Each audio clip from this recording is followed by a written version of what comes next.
अगर मैं आपसे कहूं कि गुड़गांव में करोड़ों के घर बिक रहे हैं, लेकिन उन्हें खरीदने वाले लोग कम होते जा रहे हैं, फिर भी हर महीने न्यू लॉन्चेस हो रहे हैं, तो क्या आप यकीन करेंगे? सवाल सिर्फ इतना नहीं है कि गुड़गांव में इतने महंगे घर है क्यों। असली सवाल है, अगर डिमांड कम हो रही है तो प्राइसेस बढ़ कैसे रहे? और अगर आपकी एनुअल सैलरी 30 लाख, 50 लाख या 1 CR है, तो क्या आप सच में गुड़गांव में अपना घर खरीद सकते हैं? जब भी गुड़गांव का नाम आता है तो सबसे पहले दिमाग में क्या आता है? Cyber city, glass building, golf course road, luxury apartment और करोड़ों की प्रॉपर्टी। गुड़गांव में आज 1 CR से प्रोजेक्ट स्टार्ट हो जाते हैं और 100 CR तक प्रोजेक्ट देखने को मिलते हैं। लेकिन यहीं से कहानी इंटरेस्टिंग होती है। अगर हम 11th की बेसिक इकोनॉमिक्स का रूल याद करें तो रूल बहुत सिंपल है। जहां डिमांड ज्यादा होगी और सप्लाई कम होगी, वहां प्राइसेस बढ़ते दिखते हैं। लेकिन गुड़गांव इस रूल को थोड़ा अलग तरीके से फॉलो करता है। कई रिपोर्ट्स के हिसाब से कुछ सेगमेंट में डिमांड उतनी स्ट्रांग नहीं रही, लेकिन नए प्रोजेक्ट्स की सप्लाई मार्केट में आ रही है और फिर भी प्राइसेस नीचे आने की जगह और ऊपर जा रहे हैं। आखिर ऐसा हो क्यों रहा है?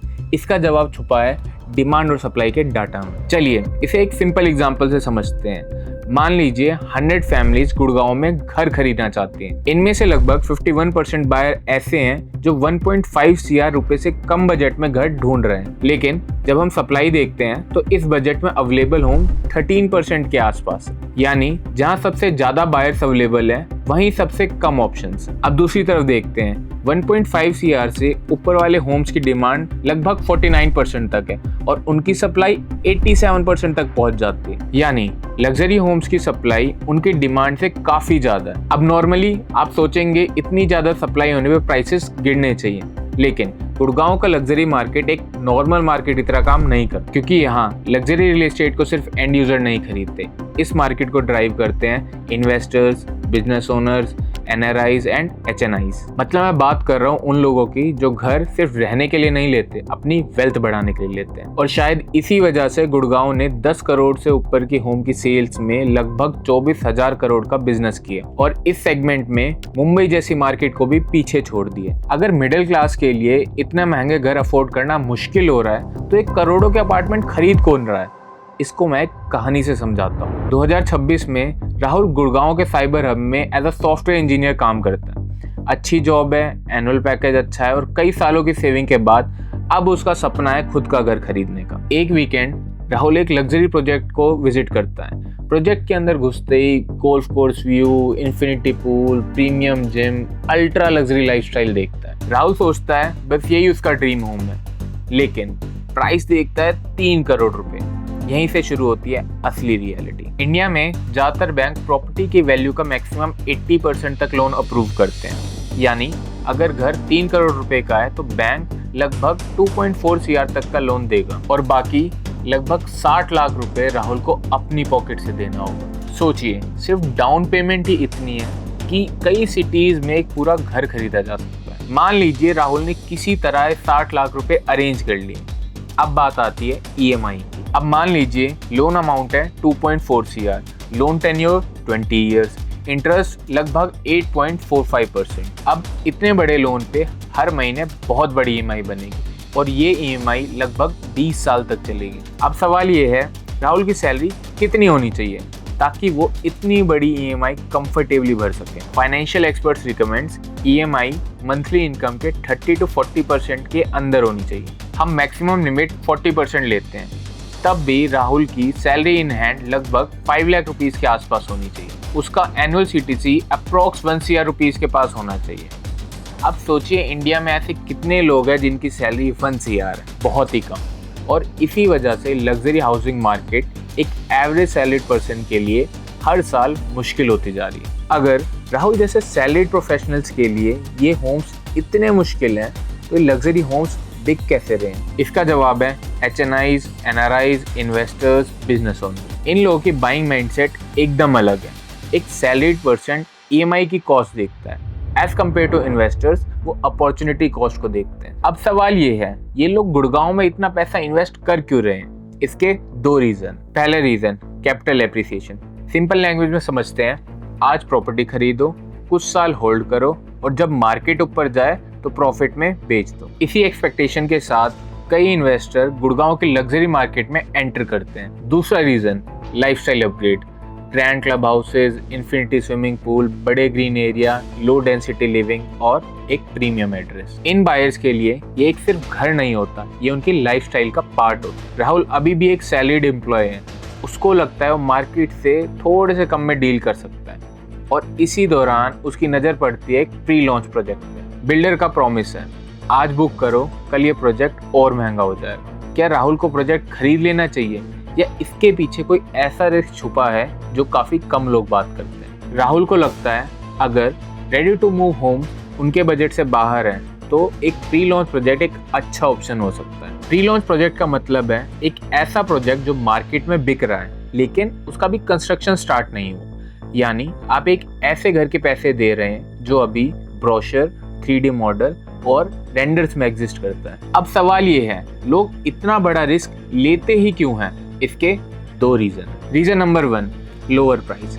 कई बार pre launch project market rate से 10 से 20% तक सस्ते मिल जाते हैं। पोजेशन आने तक प्रोजेक्ट सक्सेसफुल रहा तो उनकी मार्केट वैल्यू काफ़ी बढ़ जाती है और इसी एक्सपेक्टेशन में कई लोग इन्वेस्ट करते हैं। दूसरा reason, best unit selection. Pre launch stage पे बायर्स के पास सबसे ज़्यादा ऑप्शंस होते हैं। Best floor, best layout, park view, vastu compliant, और इसी वजह से बहुत से लोग रेडी टू मूव के जगह प्री लॉन्च प्रॉपर्टी चूज करते हैं। अगर आप भी राहुल की तरह घर लेने का डिसीजन ले रहे हैं तो सिर्फ बिल्डर की प्रेजेंटेशन देख के डिसीजन मत लीजिए। सबसे पहले रेरा वेबसाइट पे जाइए और चेक कीजिए प्रोजेक्ट रजिस्टर है या नहीं, RERA number, timeline of the delivery, possession, builder credibility और कोई लीगल इशू तो नहीं है इसके अंदर। याद रखिए, रियल एस्टेट में एक गलत डिसीजन सिर्फ पैसे ही नहीं कई साल भी ले लेता है। लेकिन कहानी यहीं ख़त्म नहीं होती। मान लीजिए राहुल ने एक अच्छी प्रॉपर्टी चूज करी, टाइमली डिलीवरी हो गई और अब फाइनली उसका ड्रीम होम उसे मिलने वाला है। अब क्या सारे खर्चे खत्म? नहीं, असली एक्सपेंसेस अब शुरू होते हैं। प्रॉपर्टी लेते टाइम हम सिर्फ फ्लैट का प्राइस देखते हैं, maintenance charges, IFMS, club charges, parking, sewerage charges and so on. यानी आप सिर्फ एक फ्लैट नहीं खरीद रहे हैं, एक लाइफस्टाइल को मेंटेन करने की रिस्पॉन्सिबिलिटी ले रहे हैं। इतना पैसा स्पेंड करने के बाद भी कई प्रीमियम एरियाज में वाटर सप्लाई, ट्रैफिक, ड्रेनेज और सिविक इंफ्रास्ट्रक्चर की कंप्लेंट्स क्यों आती हैं? इसका जवाब छुपा है गुड़गांव की हिस्ट्री में। 1980 के डेकेड में हरियाणा गवर्नमेंट ने प्राइवेट डेवलपर्स को residential and commercial projects develop करने के लाइसेंस देने शुरू किए। उसके बाद 1991 में लिबरलाइजेशन आया, इंडिया की इकोनॉमी वर्ल्ड के लिए खुल गई और Gurgaon multinational companies, IT sector and global businesses के लिए फेवरेट डेस्टिनेशन बन गई। धीरे धीरे साइबर सिटी बनी, कॉर्पोरेट ऑफिसेज आए, लग्जरी होम्स बने और गुड़गांव ने अपनी हिस्ट्री का सबसे बड़ा रियल एस्टेट का बूम देखा। लेकिन पूरी सिटी की planning, infra, roads, water supply, drainage अलग अलग गवर्नमेंट डिपार्टमेंट्स के कंट्रोल में थी और इसी वजह से आज भी 2026 में कई प्रीमियम लोकेशंस पे हम water logging, supply issue, drainage issue, traffic, बहुत सारी कंप्लेंट्स आती रहती हैं। यानी प्रॉब्लम सिर्फ बिल्डिंग की क्वालिटी ही नहीं है, प्रॉब्लम पूरे अर्बन प्लानिंग मॉडल में है। अब सबसे बड़ा सवाल है, क्या गुड़गांव में घर खरीदना सही डिसीजन है? इसका जवाब सिर्फ हाँ या ना में नहीं दिया जा सकता। रियल एस्टेट सिर्फ एक प्रॉपर्टी नहीं होती, इसके अंदर फाइनेंशियल एंड इमोशनल डिसीजन भी छुपे होते हैं। अगर आप अपनी फैमिली के लिए घर खरीद रहे हैं तो सिर्फ बिल्डर का नाम, फैंसी ब्रोशर और एक इम्प्रेसिव सैंपल फ्लैट देख के खुश मत होइए। साथ साथ चेक कीजिए location, connectivity, future infra and RERA details, क्योंकि घर सिर्फ आज के लिए नहीं खरीदा जाता, ये अगले 15 से 20 साल के लिए खरीदा जाता। और अगर आप इन्वेस्टमेंट के पर्पज से प्रॉपर्टी को देख रहे हैं तो सिर्फ ये मत समझिए हर प्रॉपर्टी डबल रिटर्न देगी। कुछ प्रोजेक्ट्स एक्सीलेंट रिटर्न देते हैं और कुछ प्रोजेक्ट सालों तक वहीं रह जाते हैं। इसलिए हाइप को नहीं, डाटा को फॉलो कीजिए, बिल्डर की मार्केटिंग को नहीं, मार्केट की डिमांड को समझिए एंड सबसे इम्पोर्टेंट, एग्जिट स्ट्रेटेजी प्लान करिए। एंट्री बाद एक बात बिल्कुल क्लियर है, गुड़गांव आज भी इंडिया के fastest growing real estate market में से एक है। द्वारका एक्सप्रेसवे, SPR, सोना, golf course road and corporate offices ये हमेशा गुड़गांव को सपोर्ट करते रहेंगे। इसका मतलब ये बिल्कुल नहीं है गुड़गांव का हर प्रोजेक्ट, हर बिल्डर ऑटोमेटिकली सक्सेसफुल होगा। जहां क्वालिटी होगी, एग्जीक्यूशन होगी और एक्चुअल डिमांड होगी, वहीं ग्रोथ देखने को मिलेगी। अब मैं आपसे एक सवाल पूछता हूँ कि आप गुड़गांव में प्रॉपर्टी खरीदने की प्लानिंग कर रहे हैं या आप कंफ्यूज है कौन सा प्रोजेक्ट सही रहेगा, कौन सी लोकेशन फ्यूचर में बेटर रहेगी, या इन्वेस्टमेंट करे भी या ना करे। क्या आप बिना रिसर्च के डिसीजन लेंगे? हम रोज गुड़गांव के प्रोजेक्ट्स की ग्राउंड विजिट करते हैं, बिल्डर का एनालिसिस करते हैं एंड प्राइस कंपैरिजन करते हैं। अगर आपको भी अपने बजट में कोई प्रोजेक्ट ढूंढना हो या फिर किसी प्रोजेक्ट का ऑनेस्ट ओपिनियन चाहिए तो वीडियो के डिस्क्रिप्शन में हमारी कॉन्टैक्ट डिटेल है, वहाँ पे आप कॉन्टैक्ट कर सकते हैं। हम आपकी सारी रिक्वायरमेंट सुनेंगे और आपको एक अनबायस्ड और जेन्युइन ओपिनियन के साथ आपको सॉल्यूशन देंगे। अगर आपको वीडियो अच्छी लगी हो तो लाइक करें। तब तक के लिए thank you and happy investing.